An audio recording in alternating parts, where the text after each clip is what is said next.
سلااو رێزا گوهدار و تەمەشەوانên بûyerêfêm berdewam bikin xereka xwe ya gulava sibehê di beşê xwe yê hevfêvînîne me behsa tevgera kirîn û firotina şekir li bajarê Qamişloyê bikin û hûn berxa me behsa nirx û buhayan jî bikin bo îsal gelo di ça asê de ne bo zêdetir agahiyan em werbigirin Birêza Welîd Hesen firoşkarê şekir li Qamişloyê di riya telîfonê re lê gel me ye roj baş. برێز وەلید سباتە بخێر. صباح بخير قالك كلام كان سرچاوا سباتە ji بخێر gelek spas bo vê derfetê destpêkê em ji we bipirsin buha û nirxiyan esarê şekirê cujnê em li ser wan biaxivin gazin hene ku îsal bêhtir buha bûne hûn çi dibêjin ji bo vê mijarê bersiva we لا والله اول شيء صباح قالك بخير من سرسرا وسرچاوا في زعواني دلالي را belê ودي بالنسبه جبي عيدا هاني عيدا قرباني حبكي اسعار داكتنا اول شيء بري دوب بير بحبكي دولار باني كتي ساداكت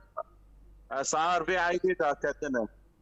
يعني سري كيلو 1500 ليش تستي والله عرف فادي باعتبار حبكي تقل كتي سو كتي شكر فردا كتي انسان عيدا دن ما حبكي ما زحمتي دي جري ريتنا بو لبلي عادي والله واري ذكيه والحمد لله اقبال يرو درو ما شاء الله ملتي مدين سرسرا وسرچاواتي انا الحمد لله بعيدي ما تقاز لنا كرجوا صار عيدا دن حبكي بهابون فرهبو والله لبلي عيدينا ولا باش em bipirsin ji we hûn çawa nirx û buhayan çawa esaran dihedidîn li gorî çi hûn dest nîşan dikin esarê şekir زاروي ماني اداره تموينيه كن نسبه ارباحها 15% مرداني امشي كورونا ام طبعا وقتي جمرتي ام شحنه خوجي تابين سعر وام 15% تابين سعر زي بيقولوا ما بنحدد عن البور تحديد اوان ام شغل يعني em dikarim bipirsin ji çi qasî hetanî çi qasî şekir nirxê wan em nas bikin تقريبا بنا مثلا ابي بيزيش بو زاروكا 6000 بلش حياه 12000 وشكري زلامه طبعا الكورد يعني استغاليه انه ساعه من شكري زلامه هي شكري زاروكا عيولهم ابي قران وقت اسرائيلات سيزدا حياه شازدا ونيبا جيتي اجا محاشي لوز هي بنده خيه بستخيه او اناج لوز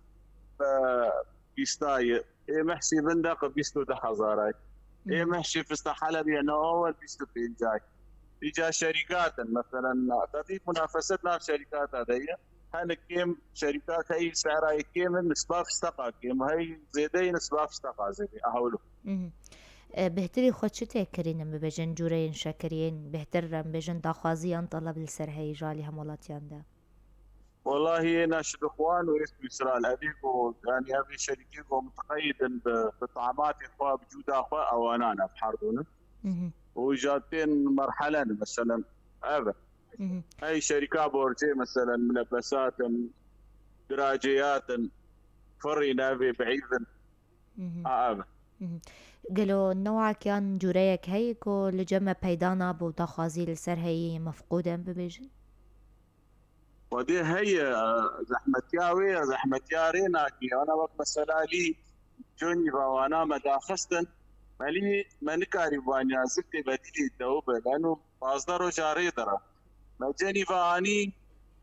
مكاميك محدود اني لانه زبتي بديلي الدوبه اما هنا ديلوكسات هنا غراوي هي لونها هي ما لونها هي وانا نوعيات تحل حبتي بيت استحملنا اجبروا له ابي زبدي بديله من وين والله كرمه خرات باشە ئەم بپرسن چاوکانیان شەکرین کوژێ دەرباسی هەرێمێ دبن شەکر ژە کو دەرێ دەرباس دەبن مێتری خۆش شەکر ودي امش حماتي امش حلبيتي امش شاميتي امش حمصيتي ونوع شيء شالي كرتان جمرتي جير باوكرانيا ونات كيساده لكيلون راحاتي خوجي مش حلبيتين شركاتي مالويدكين باشە ئیسال لە گۆری شۆپاندنەوە تەفگەرەوە چوون و هاتنیان كرين وفروتنا شكر بتشاوية. والله باشن انا الحمد لله غيرو درو باشن الحمد لله باشن وعملتي مجي سرسرة وسرچاواتين واهلا وسهلا كيتي سرسرة وسرچاو بس ملاحظات ايام خوازن بو قولوا يعني شينا وتفكير زيادة سوكي شينا خوازن بو وينا بوقت يعني مجال مرور هذا وبلاتي ما بي مرتاح بشكليني الشروطيني رم كهرباء يعني شيء به مجال مرجي شينا يعني رحمتي وحبي كهرباء شيء قيمة جرمي امشي عاجز او جي عاجز هسبر بيت يعني خوازن قو سر سر او سر تعبا حبي سو حسابي خوبكن بين بو عشقت شينا از خازم ویژه جواب پرسم بریزا ولید كرم گلک گازن هن دبجن کو شکر دموان در باسویان یه منتهی صلاحیت فروتن اف شکر جو کو داری در باس بچ ما ولو دبه والله فادلال سكوتر باز سكوتر باز بقضي الجمعة المستودعات الدمينة جمعة المستودعات الدمينة وأبي ضعيف النفوس يعني قرا قبول لكن يعني قبل بك بد الله يا اخوي يقول جم دمينه برا قبول بك بد خلكيش قرا قبول لك يعني انسان قرا انسان ضميري يتم دايم حيبه برا تعديل ملتنا بن قبول لكن وبري انا باربو ابناء جماعتي درباس كرن وزاروا ما تفسيرنا كرنات انكسر صادر عندنا وما خبر دوام غفي ورن ما بايدا كتي سوكيش بو سبا وانتازناش وديت كان انا كن ورن والي صار بسطات فروتن جوامير تمويني هاتن والله تفسير نكرن كش دانا بدو تبطي نظامي في ذكرن تشيكر لانه اهبالا دلال وقتی شکرتی 5 کیلو تی بیان اوی نظامی پیری تاریخ اوی نظامی پیری کارتوشی تی تاریخ محدود السر اجبرولو هنا نظامي بنت كرتوني ده بيادت كيس ده به او معناته منتهي وقتی بیان بيرتنا معناته منتهي باش